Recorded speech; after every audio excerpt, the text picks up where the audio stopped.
Are we blessed? Amen. Palakpakan po natin ang ating Panginoon. Hallelujah. So, ayun po, sa pagpapatuloy po ng ating gawain, gaya nga po ng everyday, every Friday na sinasabi po ng lahat ng tumatayo po na narito ang ating pong pagpupuri, ang ating pong pagpupuri, ang ating gawain ay hindi po kompleto kung hindi po tayo dadako sa ating pagbibigay. So kahit po ang ating pong Sister Giovanni ay may hindi magandang karamdaman, physical, but in spirit siya po ay magaling. Amen po? So praise God po sa buhay ng ating Sister Giovanni na maghahatid po ng maikling offertory exhortation. Giovanni, open your microphone. Amen. Praise the Lord. Maraming salamat, Sister Bebs. Tunay nga na napakabuti ni Lord, no, sa ating buhay. Ayan. So, gusto ko lang pong mag-share sa inyo ngayon about, ayan. Kuya Jai, nasa na yung ating PowerPoint presentation?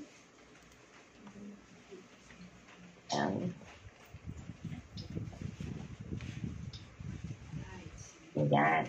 So, ito na po. Dadako na po tayo sa ating pagbibigay ng tithes and offering. Yun nga, sabi kanina ng ating presider na hindi kumpleto ang araw na ito, no? Na hindi kumpleto yung magpagbibigay ng salita ng Panginoon na hindi tayo nag-aaral ng pagbibigay ng tithes and offering sa ating Panginoon. So, this is very important. In line with the tinuro po ng ating Pastora Claudette, no? Ngayon po, mag-share lang po ako sa inyo, but before that, let me pray first. Hallelujah. Heavenly Father, we thank you, O God, for this day. We thank you, Lord, for this privilege, O God, na mas lalo pa namin maintindihan, Panginoon, ng salita mo, Lord God. Bakit nga ba kami nagbibigay, Panginoon, sa simbahan? Bakit inuutusan mo kami at meron kaming responsibility, Lord, na magbigay, Panginoon, sa iyong panambahan. Tulungan mo kami, Panginoon, na ma-open yung spiritual mind namin, yung spiritual eyes namin, O God, sa lahat ng mga bagay na ito, Panginoon. Salamat, Lord, sa kabutihan mo. Ikaw ang mangusap sa bawat isa sa pangalan ni Jesus. Amen. Amen. So, yun po, stewardship and giving. So, ang title po ng ating ngayon sa offertory exhortation natin is Why Give Money to the Church? Ayan. So, laging question yan, no? Kung naalala niyo po, kung mababasa po natin yung buhay ni Paul sa 1 Corinthians 9 verse 18, bigyan ko lang kayo ng summary, no? So, isa sa mga reason kung bakit sinulat ni Paul yung letter niya sa mga Corinthian Christians ay para sagutin yung mga complaint nila. Bakit sila nagsusupport financially sa church? So, ang sabi ni Paul, yan, may babasa po natin yan kasi nagkaroon ng argumentation sa scripture. Bakit from the Old Testament, kung ano yung mga ginagawa nila. So, using the common sense of the analogy sa kanilang mga pamumuhay. So, yun yung mababasa natin kung babasahin natin yung 1 Corinthians 9 verse 1 to 18. Sinagot lahat yun ni Paul. Kasi, di ba, ang mga Jew, ang sinusunod nila is yung law of Moses, na kung saan, yun yung time na naggagaya ng sinabi ni Pastora Claudette kanina, na nag-o-offer sila ng mga animals, no? Yung blood, para as a offering nila sa Panginoon, no? Sacrifice. So, they should fed adequately. Pero yun yung sinabi ng Panginoon, if God is so concerned for the proper feeding of animals, yun kasi yung sinabi niya doon sa salita niya, bakit ito yung reasoning na binigay ni Paul doon sa mga tao na nagko-complain sa kanya dahil na nanghihingi siya ng support sa mga Corinthian church. Sabi niya, kung ang Panginoon nga daw ay concerned sa mga mga hayop na nagtatrabaho, how much more din daw doon sa mga tao na nagsaserve sa Panginoon. So, originally, mga kapatid, ang mga Levites o ang mga pastor natin, o sino man nagsaserve sa Panginoon originally and ordinarily, itong mga worker na to ay meron silang rightful claim, at least, no, para ma-claim yung part of the fruits of his labor. Diyan nga sa atin, doon nga po sa Pilipinas, talagang nagbibigay talaga sila sa church. Tingnan po natin yung example, no? Alam niyo po ba yung pinaka-richest city sa buong mundo? Pinakamaliit siya pero richest city siya. Alam niyo po kung bakit? Kasi napakadaming nagbibigay sa kanila ng mga abuloy, nagbibigay ng offering sa kanila. That is the Vatican City. Ang yaman-yaman ng Vatican City kasi napakadami nga namang Catholic Church all over the world. At sobrang talagang faithfully sila nagbibigay. Pero tingnan nyo kung saan naman napupunta yon, di ba? And sabihin na natin si Kibuloy, grabe din manghingi ng mga dito abuloy, no, sa mga tao. Grabe ginawa ng business at tingnan mo ang yaman-yaman nila. Pero bakit tayo na pag nagbibigay tayo sa Panginoon, ang nagbibigay tayo dyan sa church, sometimes nagko-question na tayo agad why we give money, 'di ba, to the church. Diba? Pero yun naman pala, nasa salita pala ng Panginoon na kailangan, yun yung tulong natin doon sa mga worker na ginagamit ng Panginoon. So, meron pong 3 reasons bakit tayo kailangan magbigay. Number 1, an expression of appreciation to God.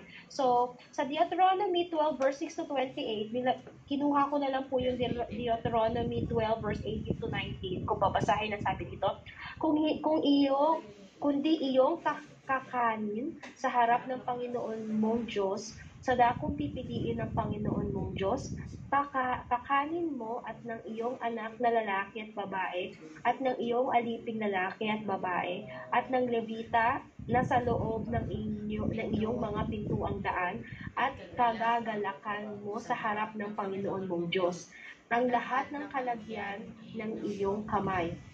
Ingatan mong huwag mong pabayaan ang Levita samantalang nabubuhay ka sa iyong lupain.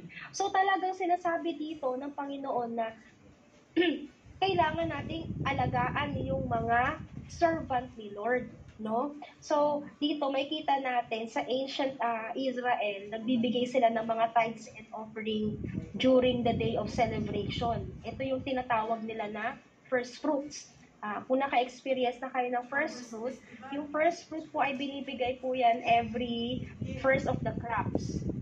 Every year, yon. So, ang practice namin dati, every time na meron kami first, kunyari, sa buong taon, kunyari, pumasok ang January, ang unang sahod namin, binibigay namin as our first fruit. Binibigay namin yun sa mga pastor, sa mga servant ni Lord. Kunyari, na sinabi ng Holy Spirit sa'yo na, ayan, ibigay mo dyan. So, halimbawa, hinati-hati mo na yan. Maliban pa yun ha, ang first fruit po ay hindi tithes. Okay? Iba po yun. Yung first fruit mo talaga, yung kabuuhan ng kinita mo na ibibigay mo talaga. So, unang-una sa amin dati, napakahirap kasi nga naman, ang laki, kunyari, paano kung ang laki ng sahod mo tapos ibibigay mo yun as first fruit? Pero yun talaga yung kanilang tradition na ginagawa. So, ayan. So, ayun lang po yung sinasabi dito sa Deuteronomy na an expression of appreciation to God. Na kapag binigyan nating pagpapahalaga yung mga servant ng Panginoon, hindi natin sila pinapabayaan, ay ina-appreciate natin ang Panginoon, no? So, pangalawa po, an expression of fellowship. So, ano po yung an expression of fellowship naman? So, sa Philippians 4 verse 14, sabi dito, even so, you have done well to share with me in my present difficulty. Gayunman, ay mabuti ang inyong ginawa na kayo'y nakiramay sa aking kapighatian. So, ito naman po ay sulat naman ni Paul sa mga Philippian Christians, no? Yun yung sinabi niya, na kung saan, yung word na to share dyan is yan. Well, to share is usually translated to fellowshipping. So, nakikipag-fellowship sila. So, ang sabi dyan, you have done well to fellowship with me in my affliction. So, nakita naman natin yung experience ni Paul kahit saan siya magpunta, talagang meron siyang affliction, kapighatian. Hindi masarap ang akala po natin, di ba, may kanta na kapag nasa Panginoon na tayo, masayang tunay, parang wala ka ng problema, pero kabaliktaran ang nangyayari. And dito ka, masusubukan yung pananampalataya mo sa Panginoon. Nandito yung mga hardship, nandito yung para bang, Lord, napapatanong ka na lang, Lord, tinawag mo ko, pero ba't parang ang hirap? Ang hirap ng buhay ko, ang hirap ng nangyayari sa akin. Kasi nga naman, yung totoong buhay nga naman talaga ng Kristiyano, yung sabi nga ni Pastora kanina, hindi tayo exempted sa tribulation na nangyayari dito sa mundo. But then, we have God, na kung saan nag-promise sa atin na hindi niya tayo pababayaan, hindi niya tayo iiwanan. So, yun yung fellowship na sinasabi niya na kung saan kahit nasa Rome Sea Paul this time ay nag-share sila, nagko-contribute sila sa lahat ng mga pangangailangan ni Paul. Nagpapadala sila ng financial gift. Ayan, 'di ba? So nagawa na ba natin 'yon na magbigay ng mga financial gift sa mga missionary natin from all over parts of the world? Ayan. So nagko-contribute sila. So, pag nagko-contribute po tayo, kagaya ng ginawa natin during our anniversary, that is what we call fellowshipping. So, this is also an expression, di ba? An expression of fellowship sa Panginoon. And, the last thing, since we are tackling about the heart of worship, so number 3 is an expression of worship. So, ang pagbibigay natin sa Panginoon, when we are giving to the Lord, it is an expression of worship according to Hebrews 13 verse 16. And do not forget to do good and to share with others, for with such sacrifices, God is pleased. So, yung kung binibigay natin sa Panginoon, na pag nag-share tayo, kung ano man ang blessing na meron tayo, nagbibigay tayo ng ating tithes, which is yung tithes natin talagang para sa Panginoon yan. Hindi talaga yan sa atin, and yung offering na binibigay natin sa Panginoon is mas sobra pa nga, no? So, yun yung sabi ng Panginoon sa atin, na kung saan it is an act of worship. We are sacrificing, no? And yung sacrifice na ito, yun yung nakakalugod, which pleases to God. Dati, ang sacrifice nila, para ma-please si God, is yung taba nga, di ba? So, the offering of animal sacrifices, ito yung highest point of Jewish worship during their time. So, ngayon tayo, ano ba ang highest worship na maibibigay natin sa Panginoon? Yung sacrificial, na alam ko, na-share ko na sa inyo yung sacrificial giving yan yung tinatawag natin na worship natin sa Panginoon. And the last is, yung Philippians 4 verse 18, sabi po dito, but I have received everything in full and have an abundance. I am amply supplied, having received from Epaphroditus what you have sent, a fragrant aroma, an acceptable sacrifice, well-pleasing to God. So yan po yung hinahanap ng Panginoon ngayon. Yung offering ba na ibibigay natin sa Panginoon ngayon is a fragrant aroma? Hindi ito nagre-refer lang sa expensive perfume, ha? But it refers, no, kung saan yung offering mo will bring like a smoke, no? Na kung pag naamoy ng Panginoon yan, magagalak siya.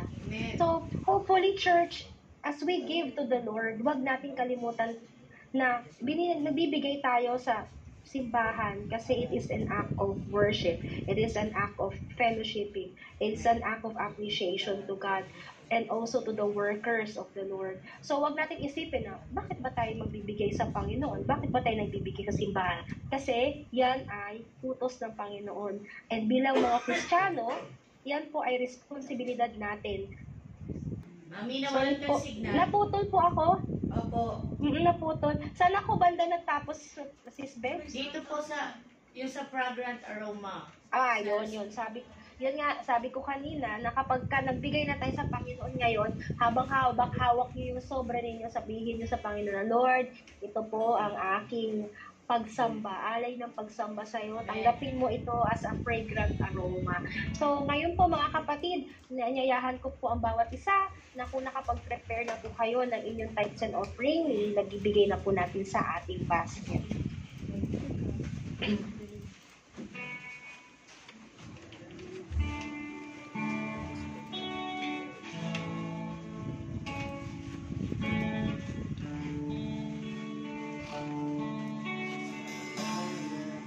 Aking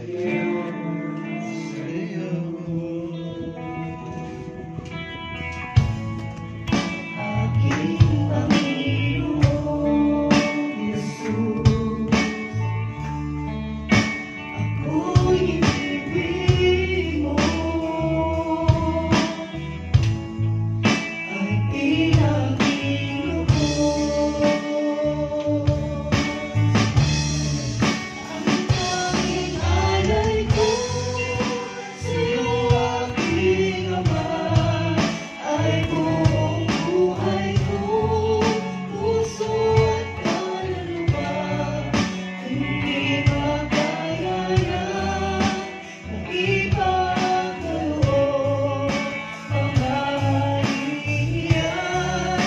Itutulog ko ang aking dalangin, O Diyos ay gagawin ang tanging alay ko, Lord, gamitin. Ikaw lamang, Ama, wala nang iba pa akong iniibig. Ikaw lamang, Ama, wala nang iba pa akong iniibig.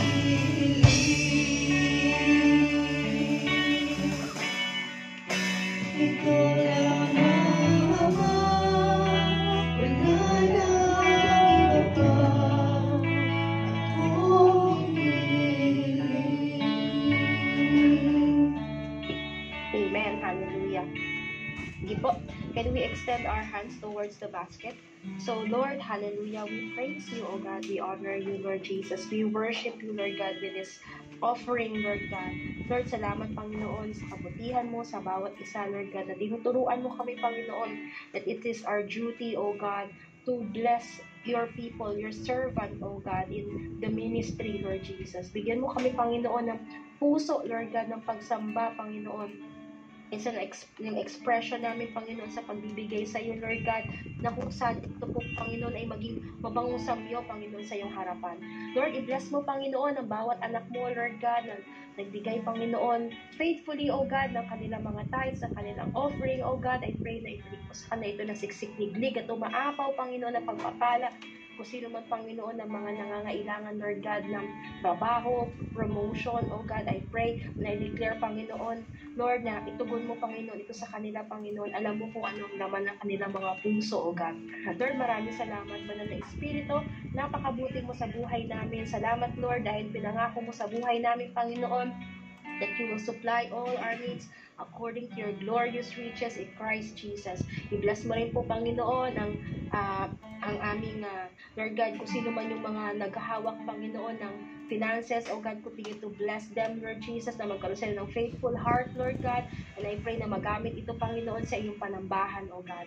Salamat, Lord, pinupuri ka na at pinapasalamatan sa pangalan ni Jesus. Amen. Amen. Maraming salamat, Sister Joanie.